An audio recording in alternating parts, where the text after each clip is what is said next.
अब बात मेयर पुष्यमित्र भार्गव की। पुष्यमित्र भार्गव का एक अलग अंदाज देखने को मिला।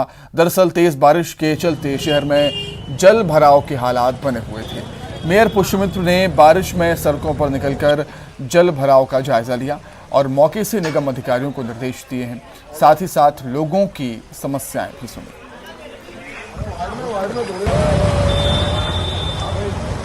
अब वो वहाँ टीम आ रही है, मैंने बोला उनको, अभी सेट पे भी बोला मैंने। और तो नहीं हो रहा है तो वो लोग पहुँचे हैं। वो अंदर का पानी, हाँ अंदर भी देखने जा, 800 की लाइन 200 की लाइन देखने जा रहा क्या।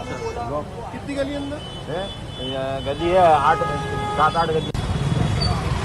तो आप देख रहे हैं तस्वीरों में इंदौर के मेयर पुष्यमित्र भार्गव जहां पर जल भराव के हालात बने थे वहां पर पहुंचे हैं, जायजा लिया है क्या कुछ हालात थे वहां पर, लोगों से उनकी समस्याएं सुनी हैं और निगम के अधिकारियों को निर्देशित भी किया है उन्होंने व्यवस्थाएं करने के लिए।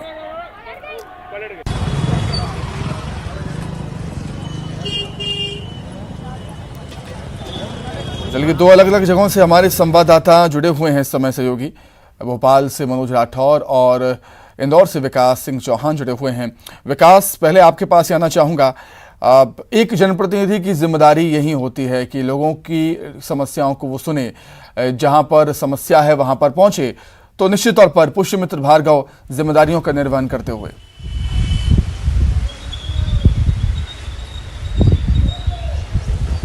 जनप्रतिनिधि होने के लिहाज से ये जिम्मेदारी का निर्वहन जरूर ये माना जा सकता है, लेकिन कहीं ना कहीं इसके पीछे अगर देखा जाए तो अधिकारियों की लापरवाही भी है। अधिकारियों को इस दौरान सड़कों पर होना चाहिए था। हालांकि दावा जरूर किया जा रहा है कि नगर निगम के जो अधिकारी हैं वो एक्शन मोड में थे, लेकिन इससे अगर और पीछे की बात की जाए तो ऐसे जल जमाव के हालात बने क्यों? चूँकि पहले से ही निर्देश दिए गए थे कि ऐसे व्यापक इंतजाम कर लिए जाए कि अचानक यदि तेज बारिश आती है तो शहर में जल जमाव की स्थिति ना हो। लेकिन कल जो बारिश का दौर शुरू हुआ उसके बाद से लगातार सड़कें जो है वो नदियों में, तालाबों में तब्दील हो गई। कई ऐसे इलाके हैं जो सामान्यतः जो निचले इलाके हैं वहाँ पर बारिश के वक्त में अचानक जल जमाव की स्थिति मानी जा सकती है, लेकिन कई ऐसे हैं जो समतल इलाके हैं, ऊंचे हिस्से में है, वहाँ भी जल जमाव की स्थिति कल रात से ही लगातार बनी हुई थी। इसके बाद कुछ ऐसे भी वीडियो वायरल हुए जिसमें कारें बहती हुई नजर आई। कुछ ऐसे भी लोग थे जिन पानी अधिक होने की वजह से इनके गाड़ियाँ बंद हो गई। कुल मिला के आम जनता जो है उन्हें काफ़ी मुसीबतों का सामना करना पड़ा। जल जमाव की स्थिति निर्मित हो गई थी, लेकिन जल जमाव की स्थिति निर्मित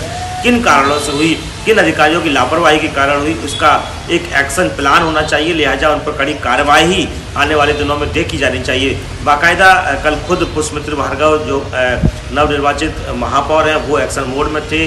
वो अपने दल के साथ सड़कों पर दौरा कर रहे थे और लगातार फोन पर ही निर्देश दे रहे थे, लेकिन ये बेहतर तब होता जब खुद नगर निगम के बड़े अधिकारी खुद इस दौरे में साथ में होते और तत्काल जो निर्देश दे रहे थे उन पर तत्काल एक्शन ले लिया जाता है। लेकिन ये भी दावा किया जा रहा है कुछ ऐसे अधिकारी उनके साथ में जरूर थे जिन्होंने सिर्फ खाना पूर्ति के लिहाज से आवश्यक कार्रवाई के निर्देश दिए, लेकिन निचले जो बस्तियां हैं उनमें कई जगह रात भर पानी भरा ही रहा। बिल्कुल ठीक बात कही विकास आपने। पुष्यमित्र भार्गव का हालातों का जायजा लेना वो ठीक बात है, लेकिन सवाल यही उठता है कि हालात ऐसे आखिर बनते क्यों हैं बार बार। ये तो बात इंदौर की हुई, पूरे मध्य प्रदेश की बात कर लेते हैं। मनोज भोपाल से हैं। मनोज, मॉनसून ने एक ब्रेक लिया और ब्रेक के बाद जब मॉनसून लौटा है तो भारी बारिश लेकर आया है। मौसम विभाग का कहना है कि 5 सिस्टम एक साथ एक्टिव हुए हैं। भारी बारिश का दौर मध्य प्रदेश में आखिर कब तक?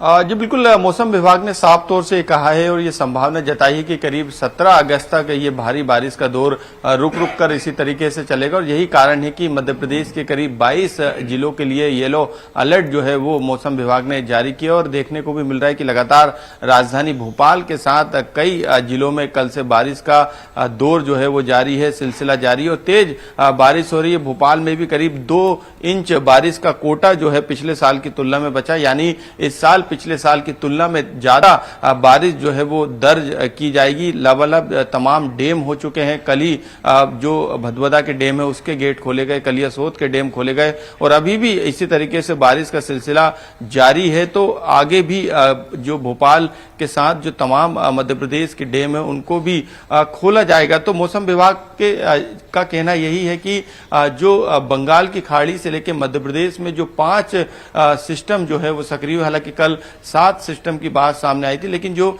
मानसून के 5 सिस्टम अभी भी सक्रिय हैं, वो उनकी सक्रियता जो है वो लगातार मध्य प्रदेश में बनी रहेगी। मौसम में नमी है, यही कारण है कि लगातार मध्य प्रदेश के अधिकांश हिस्सों में तेज बारिश का सिलसिला जारी है। ठीक है मनोज, बहुत धन्यवाद आपका, और विकास आपका भी बहुत शुक्रिया।